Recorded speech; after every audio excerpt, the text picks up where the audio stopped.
দেশজুড়ে আরও অন্তত 5 দিন বৃষ্টির দাপট অব্যাহত থাকতে পারে। মৌসুমি বায়ু সক্রিয় থাকায় দেশের সব বিভাগেই মাঝারি থেকে অতি ভারী বর্ষণের পূর্বাভাস দিয়েছে আবহাওয়া অধিদপ্তর। কোথাও কোথাও হতে পারে অতি ভারী বৃষ্টি। মধ্য উত্তরপ্রদেশ ও তৎসংলগ্ন এলাকায় থাকা লঘুচাপটি দুর্বল হয়ে মৌসুমী অক্ষের সঙ্গে মিলিত হয়েছে। তবে বাংলাদেশের উপর মৌসুমি বায়ু এখনও সক্রিয় এবং উত্তর বঙ্গোপসাগরে তা মাঝারি অবস্থায় রয়েছে। এ কারণে আগামী 5 দিন রংপুর, রাজশাহী, ময়মনসিংহ, ঢাকা, খুলনা, বরিশাল, চট্টগ্রাম ও সিলেট সব বিভাগেই দমকা হাওয়া সহ বৃষ্টি বা বজ্রবৃষ্টির সম্ভাবনা রয়েছে।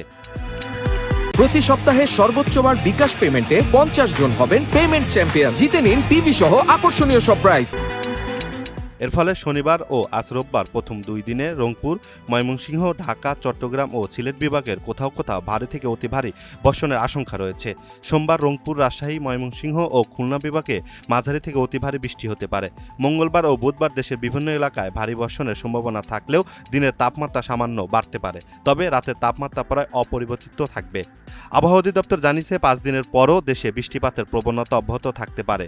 অতিবৃষ্টি ও জলাবদ্ধতার ঝুঁকি থাকায় প্রয়োজন ছাড়া বাইরে না যাওয়ার এবং স্থানীয় আবহাওয়ার সর্বশেষ সতর্কতা অনুসরণ করার পরামর্শ দিয়েছে আবহাওয়া অধিদপ্তর।